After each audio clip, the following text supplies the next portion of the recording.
Hello, this is Professor Muskan and welcome to my YouTube channel, Nisari Academy. In our fifth session of Units and Measurement, we are going to talk about uses of dimensional analysis. In our previous sessions, we have discussed about how to find out dimensions, but today we are going to study that how to find or what are the uses of dimensional analysis. So the first form is to check the correctness of physical equations. So let's take an equation, and in this we are going to consider LHS and RHS. Then we are going to prove it equal in the form of dimensions. This is how we are going to check the correctness of any physical equation. So let's take an equation of V equals to U plus AT, where V is the final velocity, U is the initial velocity plus acceleration into time. So to find out the dimensions for LHS, over here the LHS is V, which should be enclosed in a closed bracket, in a square bracket. So dimensions for V is L raised to 1 and T raised to minus 1. About RHS, the equation of RHS is U plus AT. So dimensions of U is equals to, this is also initial velocity. So therefore, the dimensions will not change. It will become L raised to 1 and T raised to minus 1 plus. For acceleration, it is L raised to 1 and T raised to minus 2. Whereas for T, it is T raised to 1. Okay. Now after combining this, combining equation 1 and equation number 2, what we get? We get LHS is equals to RHS. Let's see how. If we do this, if we solve the second equation, what we get? L raised to 1 and T raised to minus 1 plus. Now L raised to 1 and T raised to minus 1 can be written as L raised to 1 as it is, T raised to minus 2 and T raised to 1. The whole will become T raised to minus 1, because we know that minus 2 plus 1 is equals to minus 1. Therefore, what we get? T raised to minus 1. Now mark this equation as equation number 2 and cut this equation. Okay. Now, what is the next step? We know that L raised to 1 and T raised to minus 1 plus L raised to 1 and T raised to minus 1 will become 2L raised to 1 and T raised to minus 1, and 2 is constant. Therefore, from equation 1 and 2, from equation 1 and 2, what we get? LHS is equals to RHS, because both of their equations are same. That is L raised to 1 and T raised to minus 1. Over here in LHS, the equations are same. And over in RHS, the equations are same. Therefore, we get LHS equals to RHS.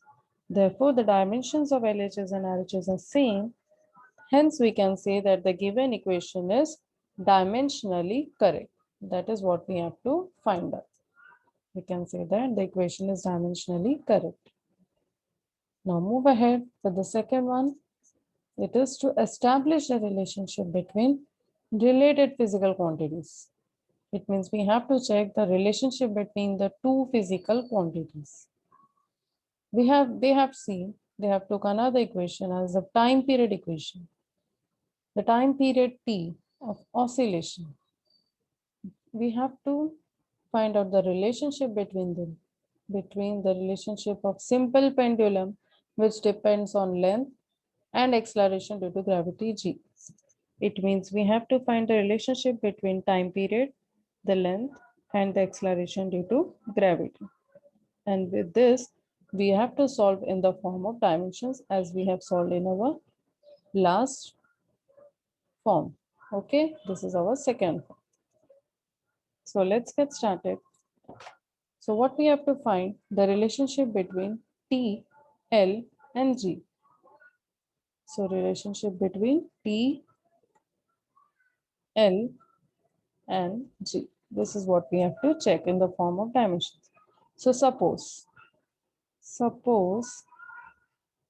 T is, that is a time period, is directly proportional to L raised to A, where L is the length and A is any rational number. And again, suppose that T is proportional to acceleration due to gravity raised to B, whereas G is acceleration due to gravity and B is any rational number. Okay. Now, as they both are proportional to T, therefore we can write this as T is directly proportional to L raised to A and G raised to B. As this is a proportionality sign, to remove this sign, what we do? We apply any constant term K. So what we get? L raised to A and G raised to B, where K is any constant of proportionality. And we know that A and B are rational numbers. So now let's find out their dimensions. So the dimensions of dimension of T can be written as m raised to 0, L raised to 0, and T raised to 1. For K is a constant term. Therefore, it will come as it is. For length, the dimension is L raised to 1, the whole bracket raised to 8. For acceleration due to gravity, the dimension will remain same as that of acceleration. So L raised to 1 and T raised to minus 2, the whole raised to small b. Okay, now let's combine it. What we get? K. Then after multiplying A inside, this term A will get multiplied inside the bracket. What we get? L raised to A. After that, again multiplying this B inside the bracket. So what we get? L raised to B and T raised to minus 2B. So from the indices form, what we can write? L raised to A plus B. Yes, it can be written as L raised to A plus B and T raised to minus 2B in the form of indices. So what we get the final result? We get it as L raised to 0, L raised to 0 and T raised to 1 is equals to K L raised to A plus B and T raised to minus 2B. This is what we get. Now what we have to do, we have to compare LHS and RHS. We have to compare LHS and RHS. So after comparing, what we get? A plus B is equals to 0. And in this, we can write this as A equals to minus B. The second equation can be written as minus 2B is equals to 1. What we are doing, we are just comparing this indices, this order terms. That is 1 is equals to minus 2B and A plus B, this A plus B is equals to 0 and 1 equals to minus 2B. This is what we are writing it down. So minus 2B is equals to 1 can be written as B equals to minus 1 by 2. Therefore, the value for A will become, we know that A is equals to minus B. We know the formula, we know the equation of B is minus 1 by 2. Therefore, A will become 1 by 2. That is, we have substituted the value for B in equation A equals to minus B. So what we get? A equals to 1 by 2. Okay. Now we have find out the formula or the values for A and B. Now let's substitute all those equations in equation number 1. Consider this as equation number 1 and both of them as equation number 2. Now what we'll do? Substituting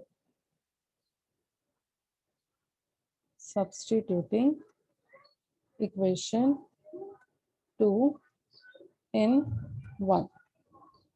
What we get?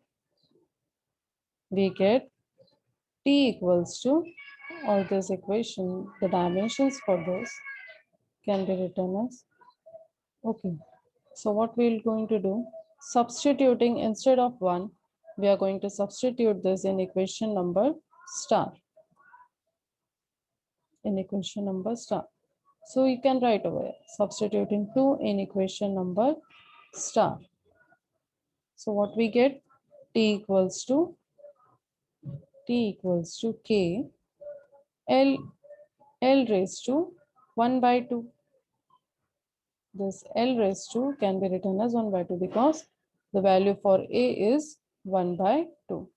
So L raised to 1 by 2 and K raised to, or sorry, G raised to minus 1 by 2. G raised to minus 1 by 2.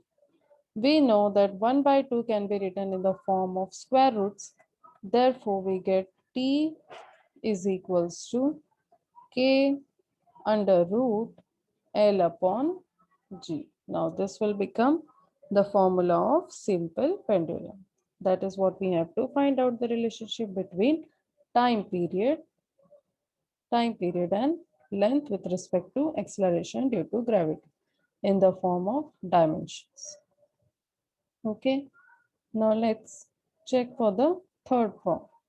That is to find the conversion factor between the units of same physical quantity. The quantity should be same, the same physical quantity, but it should have two different system of units.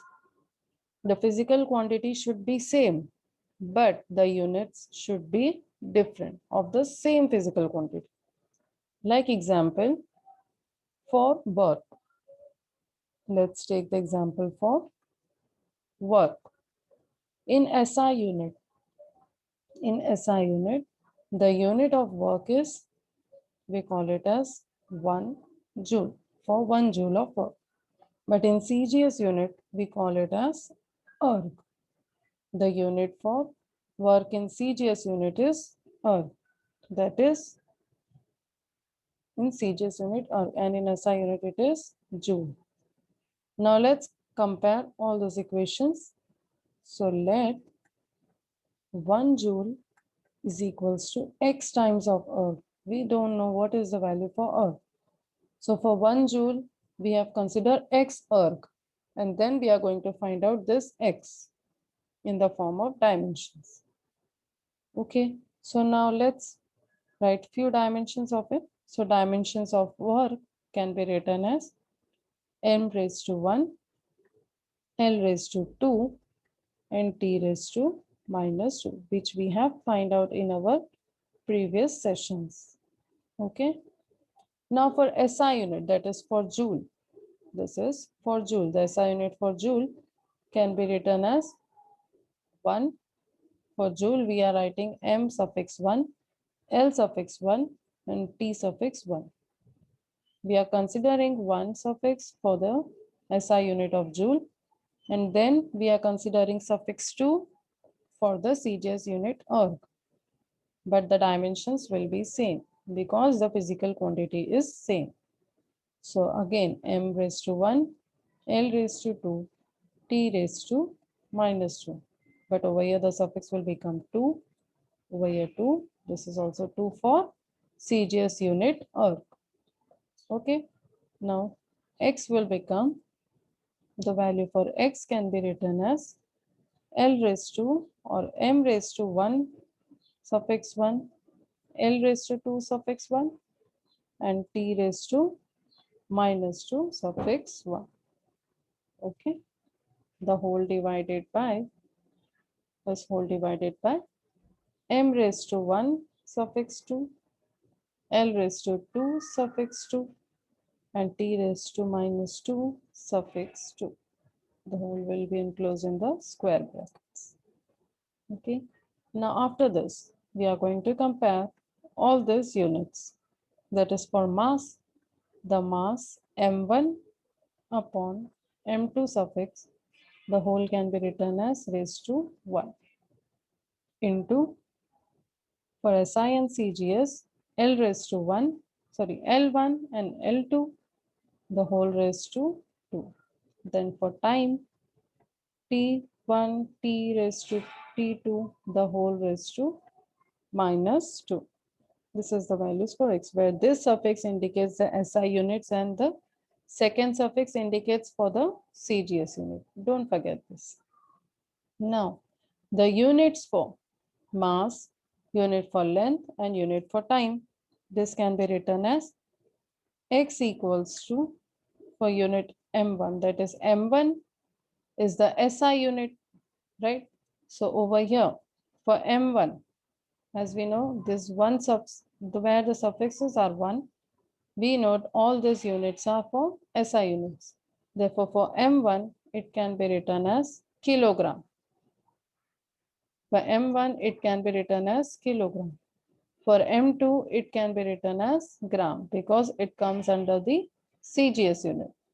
Therefore, the whole raised to 1. For L1, it can be written as meter divided by centimeter, the whole raised to 2. For time, the units will be same, that is seconds upon seconds. In both the term, that is for SI unit and for CGS unit, raised to minus 2. Okay, we also know that after the conversion of kilogram and gram, what we get, we know the kilogram and gram. What is the difference between them? We know that 1 kilogram is equals to 1000 gram, right? So 1 kilogram can be written as 10 raised to power 3 gram divided by gram, the whole raised to 1. Then again for meter, we know that 1 meter is equals to 100 centimeter. So 1 meter can be written as 100 centimeter or 10 raised to power 2 divided by centimeter, the whole raised to 2.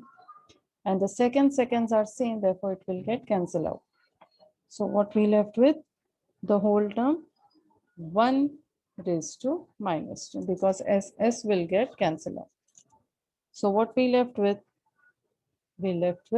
again over here the gram gets cancelled, centimeter gets cancelled. We left with 10 raised to 3 raised to 1 into 10 raised to 2 raised to 2 into 1 raised to minus 2.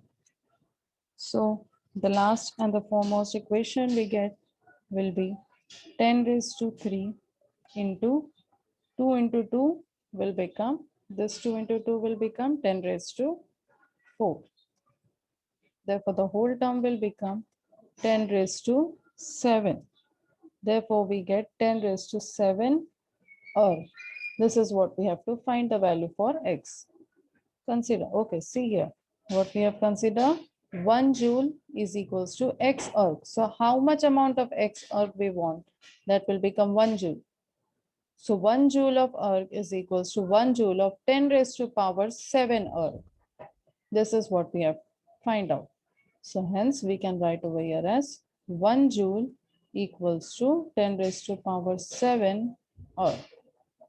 Hence, we have find out the dimensions by using the physical quantities, which is same, but it should have a two different system of units.